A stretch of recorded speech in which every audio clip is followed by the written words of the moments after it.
This is Campus Voices, issues, news, and notes from the campus of the University of Nebraska-Lincoln, a public affairs presentation of 90.3 KRNU.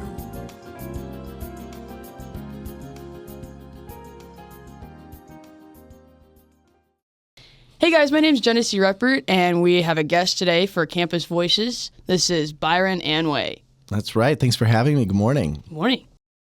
So tell me a little bit about your title and position here at UNL. Yeah. So my title is Assistant Professor of Practice and 2D Foundations Coordinator for the School of Art, Art History, and Design. And so what that means is everybody who is an art or a graphic design major takes a suite of foundations courses, and I'm in charge of some of those. I used to be in charge of more of them, but we hired someone in 3D design. Her name's Carly Antis. And so now I have a colleague, which is amazing. Cool. What kind of led you into art? Or when did you start kind of painting? You mentioned painting. Yeah. Yeah. Yes. Well, there's so many things that could be true. There's the lore that my mother tells. When my parents had kids, my dad was in the Army, and so we moved every 3 years. So I was born in Portland, Oregon, but we moved to Chicago, Illinois, Lake Forest. We lived on base at Fort Sheridan, and my mother says that she wasn't sure what you were supposed to do with a kid, and so we painted. We painted watercolors.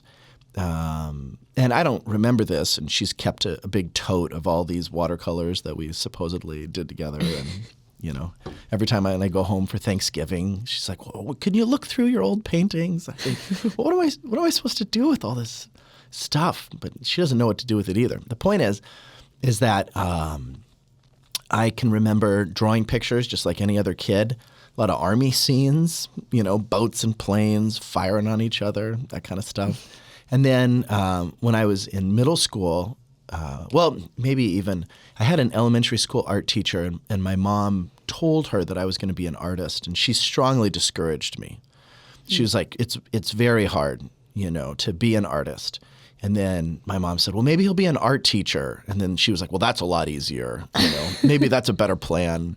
But I mean, can you imagine encouraging or discouraging a fifth grader? Yeah, that's crazy. About their career goals? I mean, I got my first real job when I was 38, right? So there was a big period of time between 38 and 8. So just in general of the art field, yeah, do you have to be an art teacher? No, you don't have to be an art teacher. But being an art teacher takes away a lot of the risk of sales, and it takes away the risk of health insurance, and it takes away the risk of retirement planning. So there are lots of people who become some form of an art teacher, whether it's an art teacher at the elementary or high school level, or whether or not it's at a college level or teaching at a community center. Lots of people teach classes at places like the Lux Center here in Lincoln, or the Union for Contemporary Art. And so education provides stability for people who want to make their own creative work. It's not a slam dunk, though, because being a teacher is hard. Being a college professor is really competitive, and there are tremendous hours involved. There's bureaucracy, there's challenges. You're dealing with families, and a lot of times, artists don't necessarily have those skills, right? It's like this Mitch Hedberg joke about how you're a comedian and you move to LA and you get off the plane and they're like, "Can you act?" And he says, "Well, I'm a comedian." It's like like a chef getting off the plane, and they say, "We'd love your cooking. Can you farm?" And it's totally different skill set. It's in the same sort of general category, but and so it's a little bit like that. Now, I started out in education. I have a teaching certification, which does not make you a competitive applicant, but it is a wildly helpful skill when you actually do the work of teaching classes. And so somehow I have threaded the needle. Literally and figuratively. Yeah, the job is something that I've been trained for. It values the skills that I have. It also is a good fit for my personality, I think, and it's something that I enjoy doing. You know, there's a lot of research and a lot of writing and interest in what it is that artists can do. But I hope what they want to do is make art. So I've had lots of different jobs during the school year in education and lots of different jobs in the summers to get me through back to the school year. For a couple years, I ran a woodworking business with a friend from art school. We found a guy on Craigslist. He was retiring, and he was selling all the wood that he'd built up in his shop, and we went and bought the whole thing.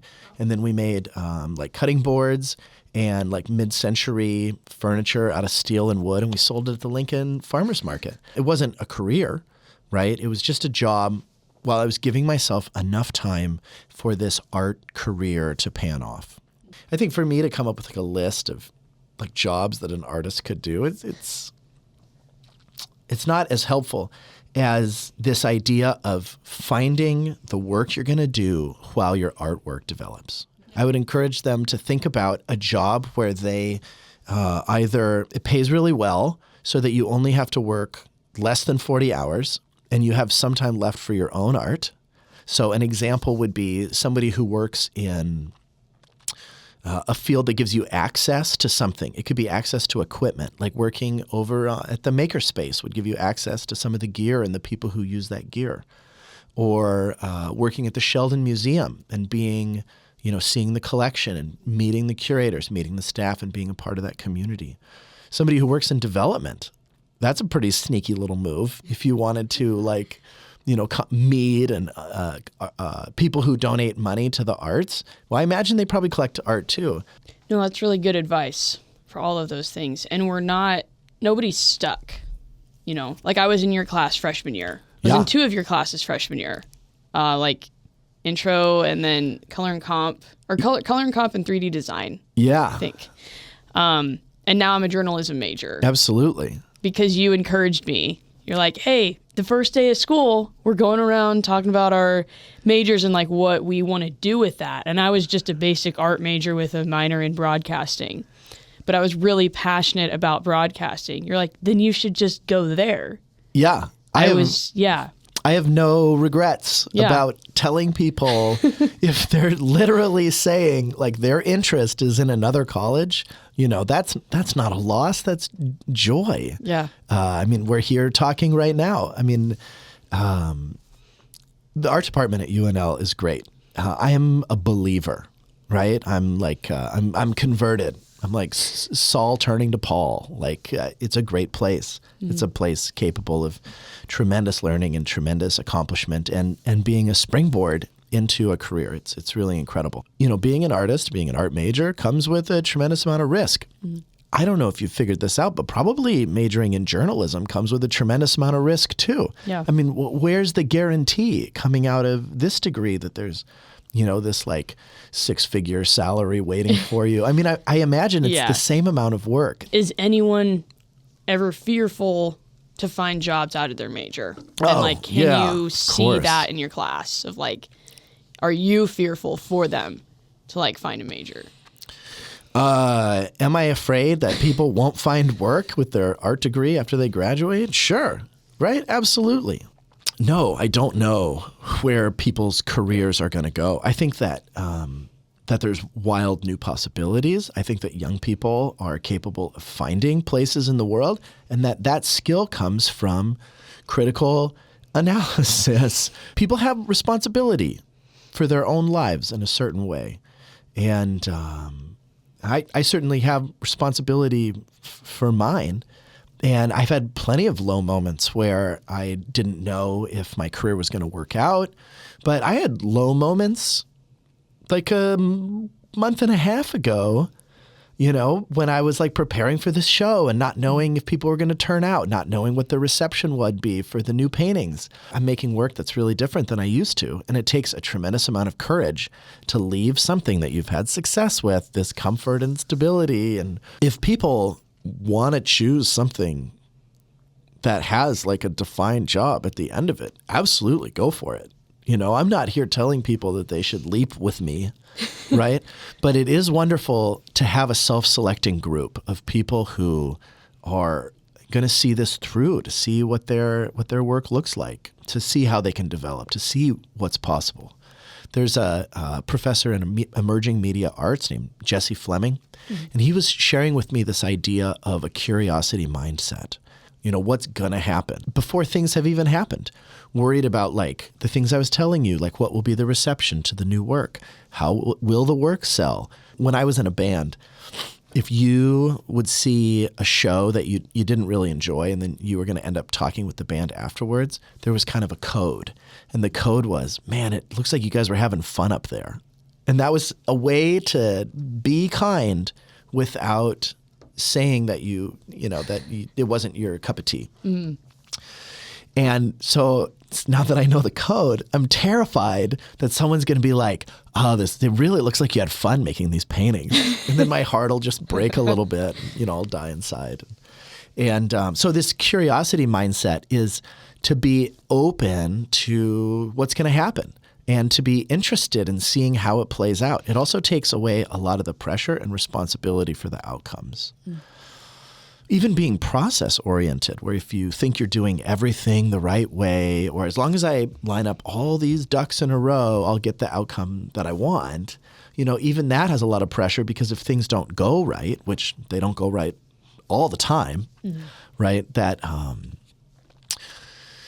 it's very hard to get back on track, to get back on the train, to get yourself going forward in a direction again. And so this idea of the curiosity mindset is that, to be surprised, to be encouraged, to be joyful, to experience it in the moment, to allow the possibilities, to unfold and to see where it goes. And it's been incredible. All kinds of stuff has come from this show, unexpected things, reconnections with people that I didn't know were going to come, people reaching out on social media to share their thoughts about the show or to lend just encouragement or to buy stuff. I don't know. It's been kind of amazing. It's been great. If people have one job and they start getting burned out, they just leave and they get a different job. Yeah. And you were in all these different areas too until you finally found not by choice. Yeah. But you ended up somewhere where you could balance these things and you figured out okay, this isn't what I want because I can't do my own art. And then here I can. And then that was part of it. Yeah. Another part of it is that the parents of these kids were so glamorous. And then they were dropping their kids off with me. And then I was watching them while they had these glamorous lives. Maybe they were all artists, probably not. But I just couldn't get over this idea that I was supporting their lives instead of making my own. I was a high school art teacher substitute for just a couple of days. And I remember looking out across the classroom, and there were 2 or 3 people in that room who were pretty excited about art. And there were somewhere closer to 27 who it was just a class. Well, if you come to UNL and you're going to be either an art or a graphic design major, 9 times out of 10, those people want to be there. And some of them, you can look out at the room and you'll just see people sitting there and you can tell they've been waiting their whole life for this. Mm-hmm. They've been waiting their whole life to be in a college art class and to start making their own work and see their vision come through and be in a community of other people who are passionate about the same thing. There's certainly a stereotype, and perhaps well-earned, that art students come from the fringes, or that artists come from the fringes, that they haven't fit in other parts of society or whatever. And I don't think it's true, but I think definitely people feel that way. And so to be in a group of people who are excited about the same stuff that you're excited about, and to be able to work ambitiously in a direction of your own choosing and have authorship. They're just so excited to be there. It's infectious. Well, thank you so much for coming in, and it was great having you here. Yeah, Genesee, it was my pleasure. Thanks so much.